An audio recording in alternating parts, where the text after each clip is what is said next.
আসসালামু আলাইকুম রহমতুল্লাহি ওবরকাতুহু। সম্মানিত দর্শক, আজকে যে শিরোনামটি নির্ধারণ করেছি, এই শিরোনামটি অন্য একজন কানাডা প্রবাসী সাংবাদিক মিস্টার শওকত আলী সাগর। মূলত তার একটি ভিডিও দ্বারা আমি অনুপ্রাণিত হয়েছি। এই ভদ্রলোকের সঙ্গে আমার সরাসরি পরিচয় নেই। আ তিনি হয়তো আমাকে চিনেন, আমিও হয়তো তাকে চিনি। কিন্তু আমার যতটুকু মনে পড়ে, আমি যখন একেবারে আজকের কাগজ যখন প্রতিষ্ঠিত হলো, আজকের কাগজ প্রতিষ্ঠিত হলো, আমি তখন সেই প্রতিষ্ঠাকালীন একেবারে শুরুর দিকে ওটার মফস্বল বার্তা সম্পাদক ছিলাম। অর্থাৎ একটা পৃষ্ঠার সম্পাদক ছিলাম এবং সারা বাংলাদেশ থেকে যে স্থানীয় প্রতিনিধিরা খবর পাঠাতেন সেই ৯০ সনে, সেই খবরগুলো ছাপানোর দায়িত্ব এডিটিং করে পেস্টিং করা থেকে শুরু করে পুরো জিনিসটাই আমার দায়িত্বে ছিল। তো সেখানে সম্ভবত মিস্টার শওকত আলী সাগর কোনো একটা জায়গা থেকে তিনি খবর পাঠাতেন। কোন জেলা থেকে পাঠাতেন আমি এই মুহূর্তে মনে করতে পারছি না। তবে ফখরে আলম নামক আরেকজন সাংবাদিক ছিলেন, যিনি পরবর্তীতে খুব নামকরা সাংবাদিক হয়েছিলেন, যশোর বাড়ি। তার সঙ্গে পরিচয় হয়েছিল যেহেতু আমি ওখানে ছিলাম মাত্র ৩ থেকে ৪ মাস। ফলে শওকত আলী সাগরের সঙ্গে পরিচয় হওয়ার সুযোগ ছিল না। এবং একটা সময় দেখুন, অঞ্জন রায়, এই যে সাংবাদিক, উনিও এরকম পাবনা থেকে সংবাদ পাঠাতেন। বেশ কয়েকজন, আব্দুল কুদ্দুস চাদু, তারপরে অঞ্জন রায়, এরা সব পাবনা থেকে সংবাদ পাঠাতেন। তো যার জন্য আমি তাদেরকে চিনতাম সেই ৯০ সন থেকেই। কিন্তু পরিচয় হয়ে ওঠেনি, কখনো পরিচয় হয়ে ওঠেনি। আর আমি যেহেতু ৯১ থেকে নিজের ব্যবসা শুরু করেছি এবং সাংবাদিকতার পেশা থেকে নিজেকে দূরে রেখেছি, এবং ২০০৯ সনে আবার সংবাদপত্রে লেখালেখি শুরু করি এজ এ কলামিস্ট হিসেবে। কিন্তু আমার যে ১৯৮৬ থেকে ৯০ পর্যন্ত যে প্রায় ৫ বছরের সাংবাদিক জীবন, সেই সাংবাদিক জীবনের কোনো একটা সময় মিস্টার শওকত আলী সাগরকে আমি স্মরণ করতে পারি যে তিনি আজকের কাগজের নিয়মিত খবর পাঠাতেন। তো সেটি বড় কথা নয়। বড় কথাটা হলো যে আমার বস ছিলেন যেমন আমিনুল ইসলাম খান। প্রথম আলোর মতিউর রহমান, আমরা একসাথে চাকরি করেছি। We work together, he was my colleague. তো সবাই যার যার অবস্থানে বড় হয়ে গেছেন, অনেক অনেক বড় হয়ে গেছেন।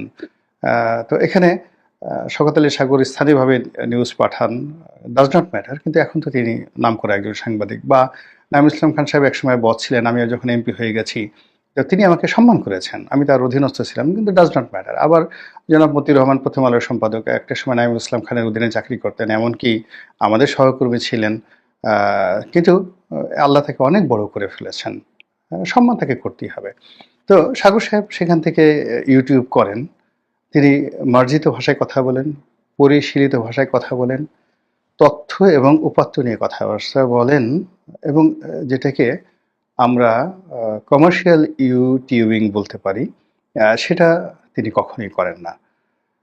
তার কাছে যেটা ভালো মনে হয়, তিনি অবশ্যই আওয়ামী লীগ বা মুক্তিযুদ্ধর যে সপক্ষ শক্তি, সেটিকে প্রমোট করেন বা ধারণ করেন, তার কথায় সেরকমই মনে হয়েছে। কিন্তু এভাবে আওয়ামী লীগের কোনো বেনিফিশিয়ারি গ্রুপ পদপদবিতে আছেন বা কোনোদিন আওয়ামী লীগের কোনো অনুষ্ঠান ওরকম আমি দেখিনি। কিন্তু তার কথাবার্তার মধ্যে যথেষ্ট ম্যাচুরিটি থাকে, উচ্চারণে সাবলীলতা থাকে, বাংলা ভাষা শব্দচয়ন, এবং কানাডাতে থাকা সত্ত্বেও তিনি ইংরেজি না বলে পরিশুদ্ধ বাংলা বলার চেষ্টা করেন। এবং তার ভিউ যতই কম হোক না কেন বা বেশি হোক না কেন, আমার সামনে যখনই তার কোনো টপিক আসে, আমার যদি তার হেডলাইনটা পছন্দ হয়, আমি তার সেই ভিডিওগুলো দেখি, এবং এটি আমি নিয়মিত দেখার চেষ্টা করি।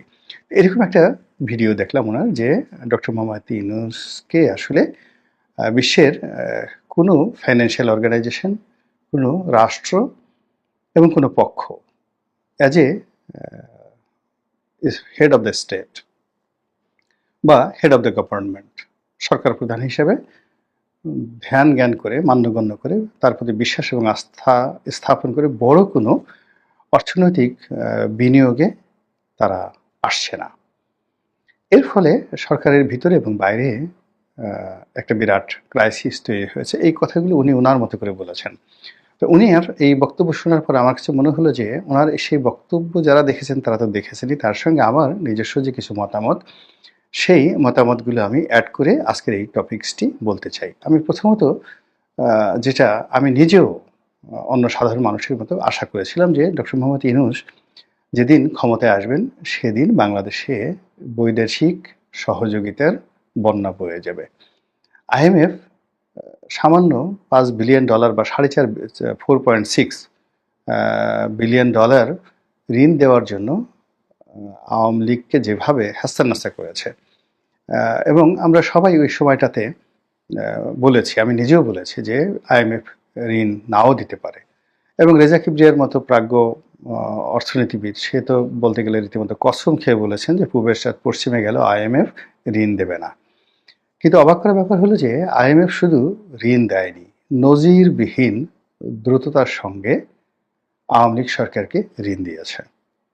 ইট মিনস আওয়ামী লীগের যে শাসন ব্যবস্থা এবং তাদের যে অর্থনৈতিক ম্যানেজমেন্ট ছিল এবং তাদের যে ডাটা ছিল, আমরা যতই সমালোচনা করি না কেন সেটি আইএমএফের দৃষ্টিতে 100% পারফেক্ট ছিল।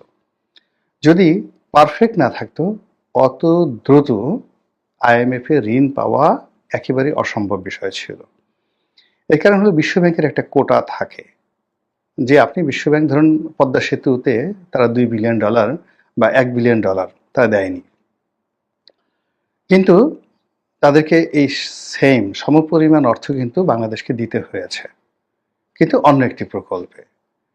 এর কারণ হলো যে সারা পৃথিবীর যে সদস্য রাষ্ট্র তাদের অর্থ দিয়ে বিশ্বব্যাংক পরিচালিত হয়, ফলে সদস্য রাষ্ট্ররা আবার নির্দিষ্ট হারে ঋণ পাওয়ার জন্য যোগ্যতা রাখে। তো বাংলাদেশের ভাগেও এরকম একটা ঋণ আছে, সেই ঋণ নিয়ে পদ্মা সেতুতে তারা দেয়নি, কিন্তু অন্য একটা জায়গাতে তারা দিতে সেটা বাধ্য। কিন্তু আইএমএফ এর ক্ষেত্রে বিশ্বব্যাংকের মতো এরকম কড়াকড়ি নেই। আইএমএফ এর এখানে নিয়মকানুনগুলো অনেক কঠিন, এটিকে অনেকটা আইসিইউ বলা হয় ইকোনমির, এবং কোনো একটা দেশ যখন খুব এরকম একেবারে আইসিইউতে চলে যায় ফাইন্যান্সিয়ালি, তখনই সে আইএমএফ এর সহযোগিতা চায়। এক, আবার অর্থনৈতিক অবস্থা ভালো কিন্তু ইমেজ সংকটে পড়ে গেছে, বিশ্বের কোনো দেশ তাদেরকে বিশ্বাস করছে না নানা রকম প্রচারের কারণে, প্রোপাগান্ডার কারণে। তখন সেই সকল দেশকে বাধ্য হয়ে আইএমএফ এর দ্বারস্থ হতে হয় সামান্য ঋণের জন্য। তো বাংলাদেশ যখন আওয়ামী লীগ জমানাতে আইএমএফ এর ঋণ চেয়েছিল, তখন আসলে আইএমএফ এর ঋণ দরকার ছিল না, ইকোনমি সচ্ছল ছিল, ফরেন রিজার্ভ ওকে ছিল। আমরা যদিও বলতাম যে না এখন $32 বিলিয়ন নেই, ভুয়া, এসব মিথ্যা কথা, ইত্যাদি ইত্যাদি নানা রকম কথাবার্তা।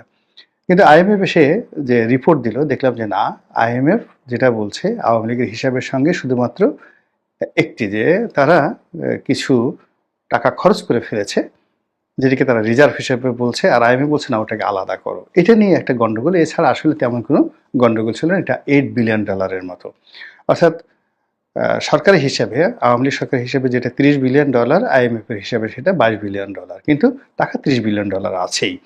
তো এনিওয়ে, আইএমএফ ওই সময়টাতে যখন ঋণ দিল বা আওয়ামী লীগ যখন চাইলো, তখন আওয়ামী লীগের মূলত আইএমএফ এর $4.6 বিলিয়ন দরকার ছিল না ফাইন্যান্সিয়ালি। কিন্তু ক্রমাগত আমেরিকার অপপ্রচার, ক্রমাগত পশ্চিমা দুনিয়ার অপপ্রচার, এবং আমাদের মতো লোক যারা ছিল আমরা ক্রমাগত যে অপপ্রচার করেছি, ফলে পুরো সরকারের ফাইন্যান্সিয়াল সিস্টেম একটা ইমেজ সংকটে পড়েছিল, মারাত্মক ইমেজ সংকটে পড়েছিল, এবং সেই ইমেজ সংকটের জন্য কিন্তু আইএমএফ এর ঋণটা দরকার ছিল।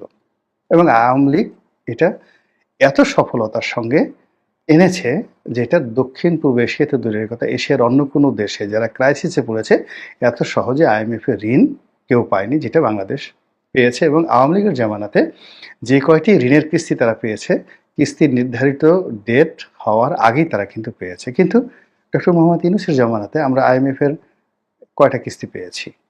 যে কিস্তি জানুয়ারি মাসে পাওয়ার কথা ছিল, সেই কিস্তি জুনে দেওয়া হবে কেন? সমস্যা কোথায়? হিসাবে কি কোনো শুভঙ্করের ফাঁকি হয়ে গেছে, যেটা আওয়ামী লীগ জামানাতে ছিল না, এখন নতুন করে হয়েছে?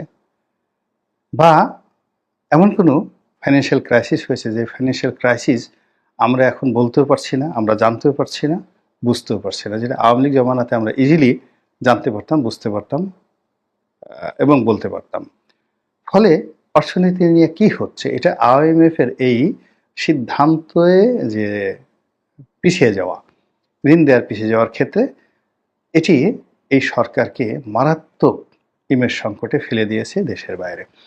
ফলে ওয়ার্ল্ড ব্যাংকের সঙ্গে অলমোস্ট আমরা শুনেছিলাম যে $46 বিলিয়ন, এরকম আবার বলছি 46 বিলিয়ন ডলার নাকি ডক্টর মোহাম্মদ ইউনূস পাবেন। তিনি যখন ওই সময়টাতে জো বাইডেনের সাথে সাক্ষাৎ করতে গিয়েছিলেন এবং সাইড লাইনে জো বাইডেন তার সঙ্গে হ্যান্ডশেক করেছেন, দেখা করেছেন, একটু পাশে বসেছেন, ছবি তুলেছেন, এবং এটা নিয়ে আমরা যখন আনন্দে উদ্বেলিত, তখন আমরা ডক্টর ইউনূসের যারা পক্ষে লোক বলার চেষ্টা করেছি যে বিশ্বব্যাংক আমাদেরকে 46 বিলিয়ন, আইএমএফ দিচ্ছে 4.6, মানে 4.6 বিলিয়ন, আর বিশ্বব্যাংক আমাদেরকে পুরো 46 মানে 10 টাইমস $46 বিলিয়ন দেবে। ওই সময় রিপোর্টগুলো দেখেন, কোথায় সেই ঋণ, বিশ্বব্যাংক কোথায় সেই টাকা দিয়েছে, কিভাবে এসেছে।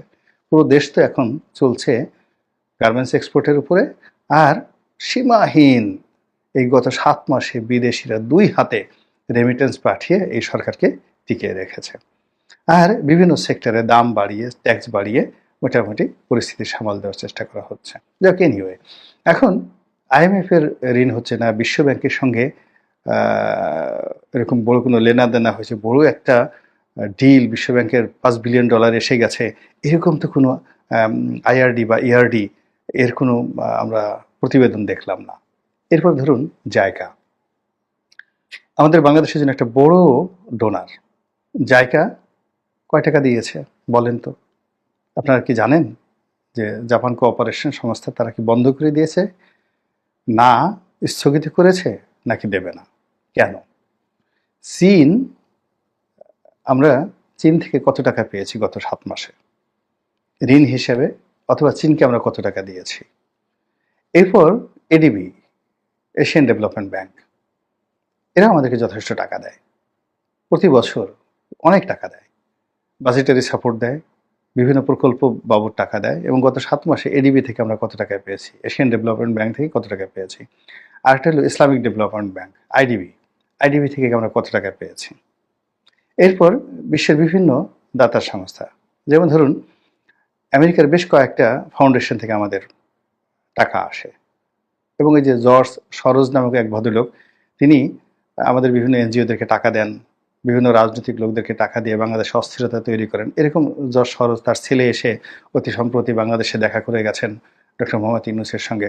তো তিনিই বা এই গত কয় মাসে কত টাকা দিয়েছেন, গত 7 মাসে কত টাকা দিয়েছেন। অথবা ইউএসএআইডি, তারা তো বাংলাদেশে একমাত্র রোহিঙ্গাদের যে খাদ্য সহায়তা বাবদ যে অর্থ, এটা ছাড়া ইউএসএআইডি বাংলাদেশের যে বরাদ্দ, তাদের বরাদ্দ পুরোটা বন্ধ করে দিয়েছে। এখন গত 7 মাসে বা 8 মাসে উনি আসার পর আমরা কি পেয়েছি দেশের বাইরের থেকে, লোন হিসেবে, গ্র্যান্ট হিসেবে। এমনকি ওনাকে বলা হয় এনজিও গ্রাম সরকার, মানে গ্রামীণ ব্যাংক এবং এনজিওদের সম্মিলিত প্রচেষ্টার ফসল এনজিও গ্রাম সরকার। তো সেই এনজিও গ্রাম সরকার